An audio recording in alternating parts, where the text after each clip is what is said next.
माँ जी, चुपचाप कह दीजिए अपनी लाडली बेटी से कि आकर अपने बेटे को ले जाए, या फिर आप उनके बेटे के खाने पीने का, टिफिन का, उसकी जिम्मेदारी सारा कुछ देखिए।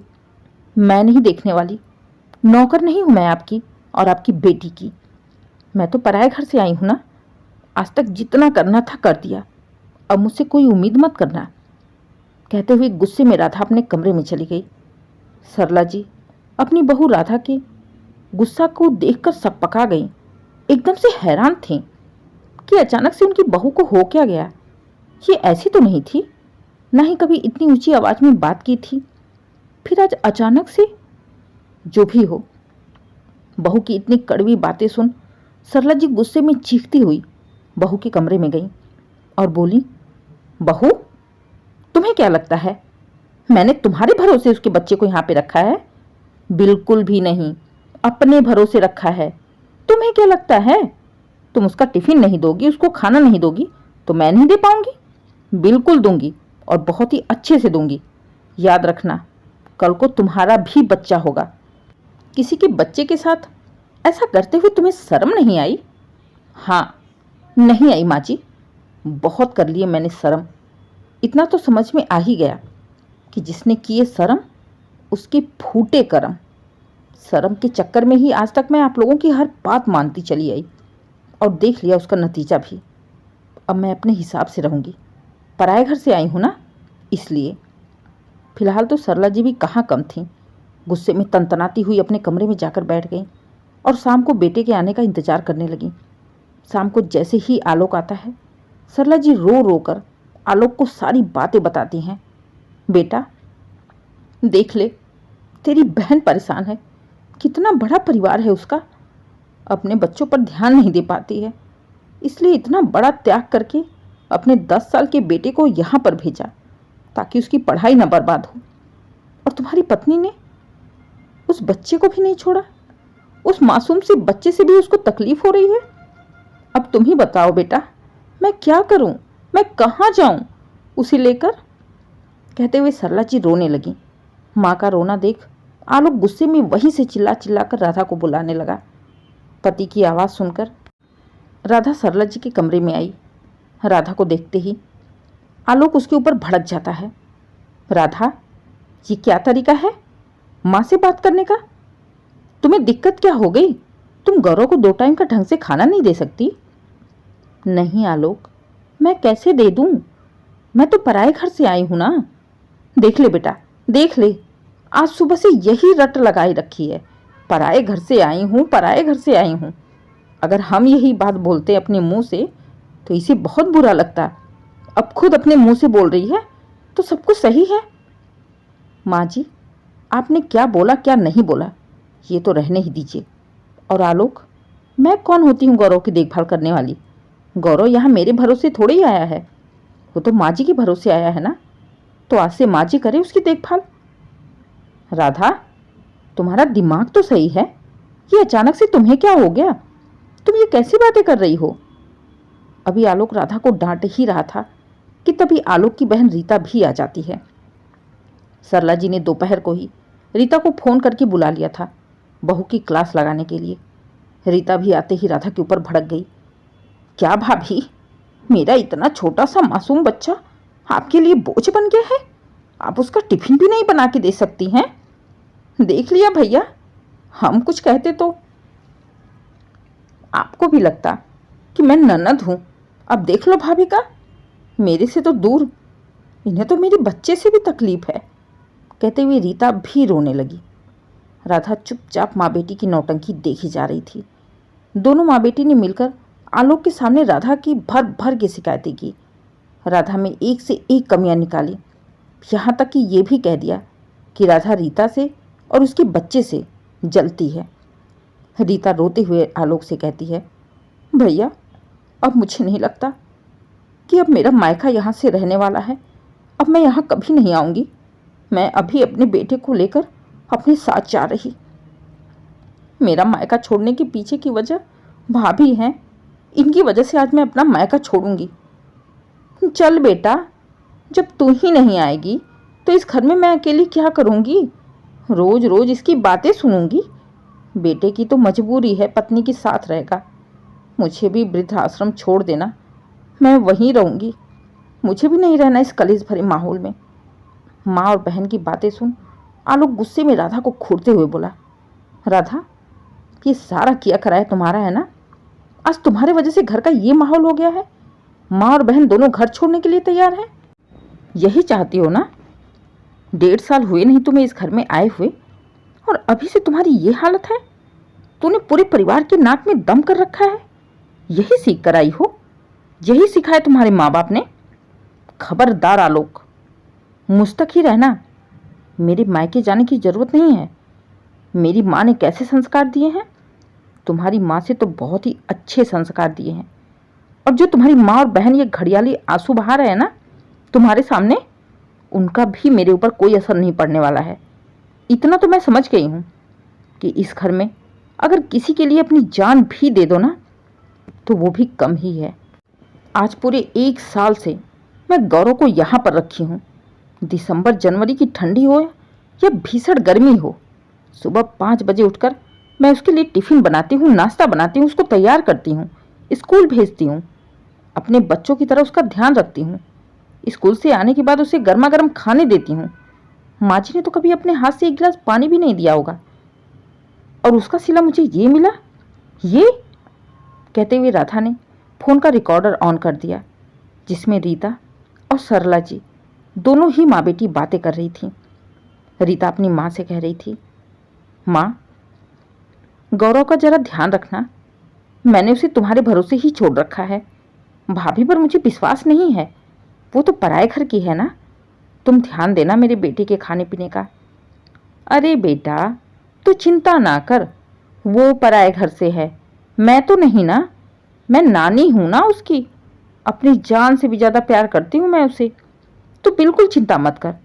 वो यहाँ पर राधा के भरोसे थोड़ी है, मैं देखती हूँ उसे, तो उसकी ओर से निश्चिंत रह। राधा पर तुझे क्या, मुझे खुद ही नहीं भरोसा है। इसीलिए तो मैं खुद ही टाइम टाइम से गौरव के साथ खड़ी रहती हूँ, उसके खाने का पीने का ध्यान रखती हूँ। वो यहाँ पर बहुत खुश है, तो चिंता ना कर। मेरे होते हुए गौरव को कोई दिक्कत नहीं हो सकती। अभी तेरी माँ जिंदा है बेटा, तू चिंता क्यों कर रही है? राधा की क्या औकात, वो क्या देखेगी तुम्हारे बेटे को? मैं खुद हूँ उसके लिए काफ़ी। माँ बेटी की बातें सुनकर ही तो राधा इतनी गुस्से में आई थी। असल में जब सरला जी और राधा बैठ के शाम की चाय पी रहे थे, तभी रीता का फ़ोन आता है। फ़ोन देखते ही सरला जी उठकर अपने कमरे में चली जाती हैं, और इनका ये हर बार का रहता है। वो कभी भी रीता से राधा के सामने बात नहीं करती। राधा को ये बड़ा अजीब लगता था कि आखिर माँ जी ऐसी कौन सी बातें करती हैं जो छुपकर एक कोने में बैठ के करती हैं। बस ऐसे ही माँ बेटी की बातें सुनने की जिज्ञासा से राधा ने अपने फ़ोन का रिकॉर्डर ऑन करके कमरे में रख दिया। कमरे में जाकर सरला जी आराम से स्पीकर पे बातें करती थीं, क्योंकि उन्हें पता था कि राधा उनके कमरे में आने वाली नहीं है, और स्पीकर की आवाज़ भी कम ही रहती थी, जिससे कि बस सरला जी को आराम से सुनाई दे, क्योंकि सरला जी थोड़ा ऊंचा सुनती थी। जब से माँ बेटी की बातें सुनी थी राधा, तभी से तो बौखला गई थी। जब सारी रिकॉर्डिंग आलोक ने सुनी, सरला जी और रीता का तो मुंह ही बन गया। राधा आंखों में आंसू लिए आलोक से कहती है, आलोक, आपको तो पता है ना, पूरे 1 साल हो गए गौरव को यहाँ पे रहते हुए। 1 साल में एक दिन भी ऐसा नहीं गया कि मैं सुबह 5 बजे उठकर गौरव के लिए टिफ़िन नहीं बनाती, उसके लिए नाश्ता नहीं बनाती, उसको खिला पिलाकर तैयार करके स्कूल नहीं भेजती। इसके बाद भी मुझे ये मिला। आप तो 9 बजे ऑफिस जाते हो ना, मैं चाहती तो आराम से 6 बजे सो के उठ सकती, आराम से 7 बजे नहा धोकर किचन में जाती, लेकिन गौरव के चक्कर में मैं 5 बजे उठती हूँ, चाहे वो कड़ाके की ठंड हो या भीषण गर्मी। मैंने कभी भी किसी चीज़ की परवाह नहीं की। मैं गौरव के लिए खुद ही खड़ी रही। इसके बावजूद भी मुझे ये सुनने को मिल रहा कि मैं पराए घर से आई हूँ। माँ जी ने कभी भी 1 गिलास पानी तक नहीं दिया होगा अपने हाथों से इन पूरे 1 साल में।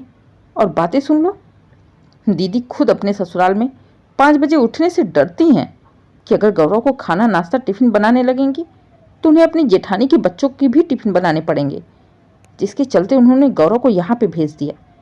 लेकिन यहाँ पर भी उन्हें किसी पर विश्वास नहीं है। खुद के घर में आग लगी पड़ी है तो यहाँ की भी सुख शांति इन्हें बर्दाश्त नहीं हो रही। अब आप बताओ कि जो पिछले 1 साल से ना दिन देखता है न रात देखता है, बच्चे का खाना पानी टिफिन नाश्ता कपड़े से लेकर उसके हर छोटी से छोटी चीज़ का ख्याल रखता है, अगर उस इंसान को ये कह दिया जाए कि वो पराए घर से आई है, उसका भरोसा नहीं है, उसके भरोसे बच्चा नहीं है, उसे कितनी तकलीफ़ होगी।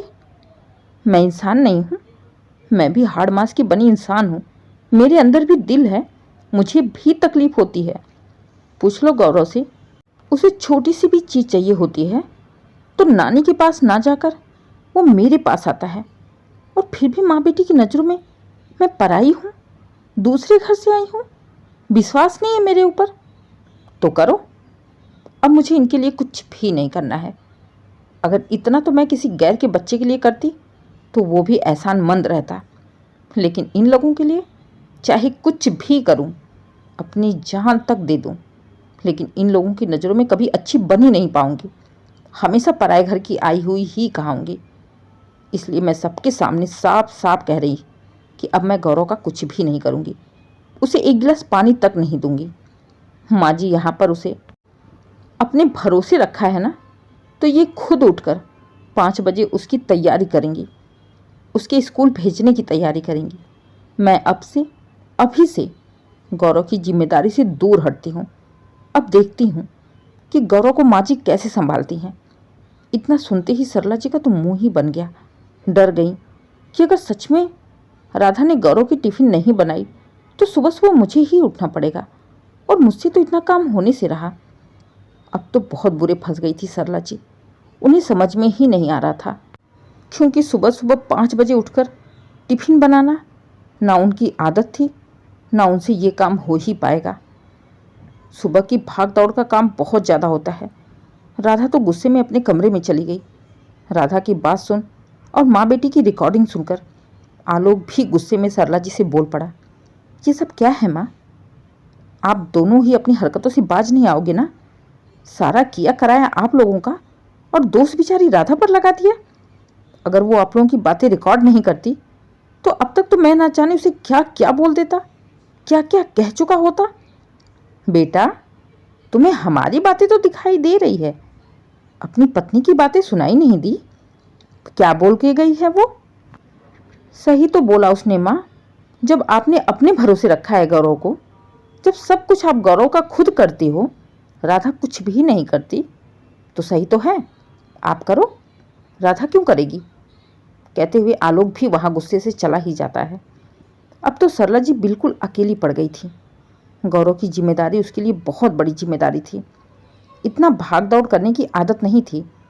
रीता भी चुपचाप माँ को देखे जा रही थी, उसे भी कुछ समझ में नहीं आ रहा था। अंत में रीता ने कहा, माँ अब क्या होगा? ऐसे तो गौरव का स्कूल छूट जाएगा, या फिर वो बिना कुछ खाए पिए ही, बिना टिफ़िन लिए ही चला जाएगा। कुछ सोचते हुए सरला जी ने कहा, बेटा अब राधा तो इसके लिए कुछ करने से रही, और तुम्हें तो पता है इतनी सुबह सुबह उठकर मुझसे कोई काम नहीं होगा कि मैं उसका टिफ़िन और नाश्ता बनाकर दे सकूं। बेटा अब तो एक ही रास्ता है, तू गौरव को अपने साथ ले जा। लेकिन माँ, आपको तो पता है ना वहाँ की हालत। पता तो है बेटा, लेकिन अब कर भी क्या सकते हैं? अब तुझे ही अपने बच्चे को संभालना होगा। माँ की बातें सुन ना चाहते हुए भी मजबूरी में रीता गौरव को लेकर चुपचाप चलती बनी। रीता मन ही मन उस पल को कोस रही थी जिस पल उसने माँ के साथ राधा की शिकायत की थी, खास करके वो बातें जो राधा ने सुनी थी। काश उसने राधा के ऊपर भरोसा किया होता तो शायद आज ये दिन देखने को नहीं मिलता। जिस काम के डर से उसने गौरव को मायके में छोड़ रखा था, आखिरकार उसके अविश्वास ने दोबारा से लाकर उसे वहीं खड़ा कर दिया। ये तो वही बात हो गई ना कि अब पछताए होत क्या, जब चिड़िया चुग गई खेत।